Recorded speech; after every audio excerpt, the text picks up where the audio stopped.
एक बड़ी पुरानी कहावत है, कहते हैं जब खुद पर बीतती है तो पता चलता है। क्या कुछ ऐसा ही हुआ है अमेरिका के साथ। रूस ने जहां अर्थव्यवस्था के मामले में यूरोप में हड़कंप मचाया हुआ है, तो वहीं भारत को धमकी देने वाले अमेरिका ने रूस से 17 महीने बाद कुछ ऐसा किया जो सुनकर आपको अजीब लगेगा। और जहां एक तरफ ये सब कुछ हो रहा है, वहीं भारत ने ताबड़तोड़ 43% यूरोप को तेल बेचकर यूरोप को बचा लिया है। जियोपॉलिटिक्स में इस वक्त बहुत कुछ चल रहा है, जानने को आपको बहुत कुछ मिलेगा। आइए जानते हैं इन खबरों को विस्तार से। आपको याद होगा डॉक्टर एस जयशंकर को कितनी बार घेरा गया यूरोप के द्वारा कि आप ऐसा क्यों कर रहे हो, आप रूस से तेल क्यों खरीद रहे हो। बहुत सारी बातें कही गई, कई सारे मंचों पर कही गई। तेल के लिए जितना बवाल यूरोप ने काटा था, उतना बवाल तो किसी देश ने नहीं काटा था। लेकिन आपको बता दें, भारत की इसी तेल खरीद ने यूरोप की जान बचा ली है। स्क्रीन पर एक कटिंग देख रहे हैं आप। इस ग्राफ में क्या दिखाया गया है, यूरोप डीजल खरीदता है किससे? मिडिल ईस्ट के देशों से, बहरीन से, ओमान से, इजिप्ट से, कतर से, कुवैत से, यूएई से और सऊदी अरबिया से। सबसे ज्यादा किससे खरीदता है? सऊदी अरब से। नवंबर 2022, जनवरी 2023, मार्च 23, मई 23 सब कुछ ठीक ठीक ही चल रहा था, लेकिन 23 सितंबर से ये मिलने कम हो गए। उसके बाद जो ग्राफ था वो ग्राफ घटने लगा। आप देख लीजिए, यूएई ने भी कम कर दिया, कुवैत ने, कतर ने, इजिप्ट ने, ओमान ने, बहरीन ने, ये सब एकदम नीचे की तरफ आते चले गए। S&P ग्लोबल का ये आंकड़ा है, इसी आंकड़े को दिखलाया गया और यूरोप की स्थिति इस समय बहुत खराब हो गई। ऐसी स्थिति पहले कभी यूरोप ने नहीं देखी थी। यूरोप में विंटर शुरू हो गया है और यूरोप में जो इस बार विंटर है वो बड़ा ही खतरनाक लेवल का है। और इन सब के बीच में इन्हें तेल नहीं मिल रहे थे, ईंधन नहीं मिल रहे थे। आपको बता दें, यहाँ पर सबसे ज्यादा मदद किसने किया? तो भारत ने यहाँ पर मदद किया। रूस के सैंक्शन के बावजूद भारत ने रूस से क्रूड ऑयल खरीदा और क्रूड ऑयल को रिफाइन करा, रिफाइन करके इन्होंने बेचा और ये यूरोप को करीब 42 से 43% तक दिसंबर महीने में, जबकि कड़ाके की ठंड पड़ रही है, वहां पर उन्हें बचाने का काम किया है। हालांकि अगर भारत नहीं बेचता तो यूरोप के लिए बहुत बड़ी मुसीबत हो जाती और यूरोप कहीं न कहीं बिखर जाता। अभी आगे आपको कुछ ऐसी भी सूचनाएं मिलेंगी जो सूचनाएं सुनकर आप एक बार को हिल जाओगे और आपको लगेगा कि क्या ऐसा भी हो सकता है। तो आपको बता दें, सबसे बड़ी बात, भारत को बार बार धमकी देने वाले अमेरिका ने रूस से तेल खरीदा है। अमेरिका ने यूक्रेन युद्ध को लेकर प्रतिबंध लगाने के बाद पहली बार रूस से ये तेल खरीदा है। बताया जा रहा है कि अमेरिका की ओर से नवंबर 2023 में ये तेल खरीदा गया था। इससे पहले मार्च 2022 में अमेरिका ने रूस से तेल और ऊर्जा संसाधनों के आयात पर प्रतिबंध लगा दिया था। अमेरिका ने रूस की आर्थिक कमर तोड़ने के लिए तेल आयात पर प्रतिबंध लगाए थे।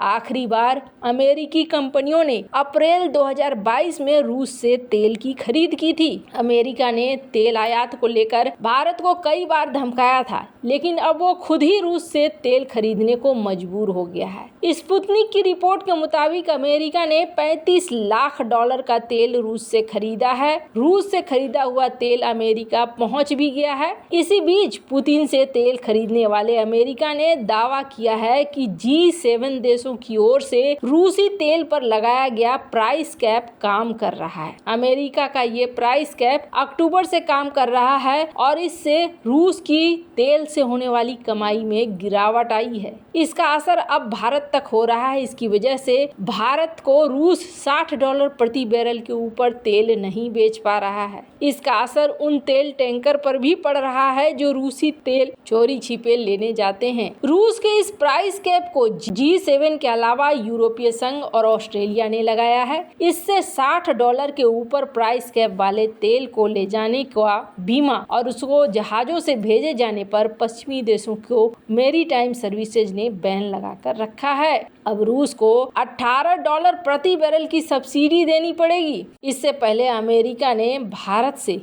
बार-बार रूस के तेल खरीदने पर धमकी दिया था। अब जरा सुनिए कि किस तरीके से रूस लगातार बढ़ता जा रहा है। रूस का फॉसिल्स फ्यूल एक्सपोर्ट हालांकि 2022 के तुलना में ये घटा है, इस ग्राफ को आप देख सकते हैं, लेकिन फिर भी ये बरकरार है। जो सोचा गया था वैसा नहीं हुआ। अमेरिका पहले भी खरीदता था तेल, लेकिन यहाँ पर 2023 के नवंबर महीने में ये खरीद बताई जा रही है। मैं चाहती हूँ कि एक वीडियो आप Путин का Мы первая экономика Европы по паритету покупательской способности.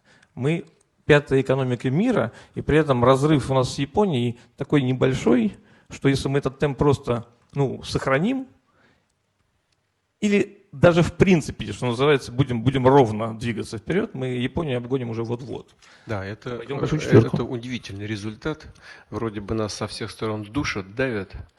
सुने इस वीडियो में पुतिन क्या कह रहे हैं। तो इस वीडियो में पुतिन कह रहे हैं कि यूरोप की सबसे बड़ी अर्थव्यवस्था बन गया है रूस, जर्मनी को भी पछाड़कर। किस मामले में? परचेजिंग पावर में, मतलब खरीदने की क्षमता में इस तरीके से बढ़ रहा है रूस। क्या फायदा हुआ आपको बता दें।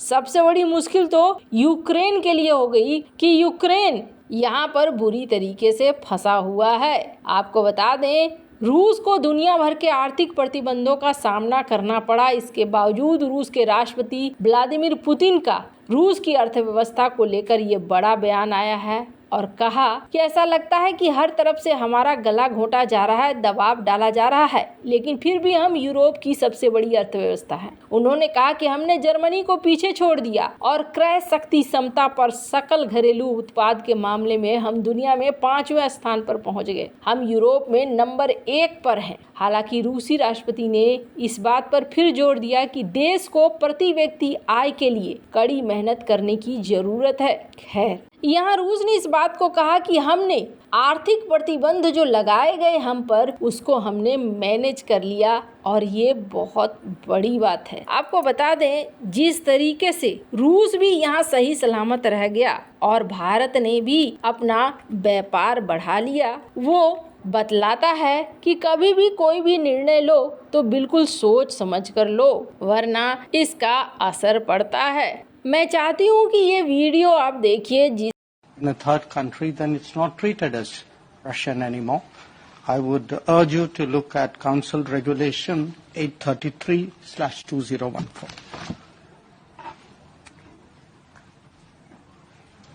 I will not add to this. There is, I think, no doubt about the legal basis of the sanctions. Of course, it is a discussion that we will have with friends, but it will be with an extended hand and of course not with a pointed finger. That should go without saying. I hope you took the spirit of the start of the TTC, a very, very strong willingness and openness to substantially strengthen our partnership. इसमें Europe ने जब सवाल किया था तो भारत ने उन्हें एक रूल याद दिलाया था 8332014 और कहा था कि आप इस चीज को ध्यान दीजिए। आज वही बात यहाँ पर सच होती हुई साबित हो रही है। वैसे इन सब मामले में आपकी क्या राय है, कमेंट कर जरूर बताएं। जल्द मिलते हैं अगले वीडियो में नई खबर के साथ।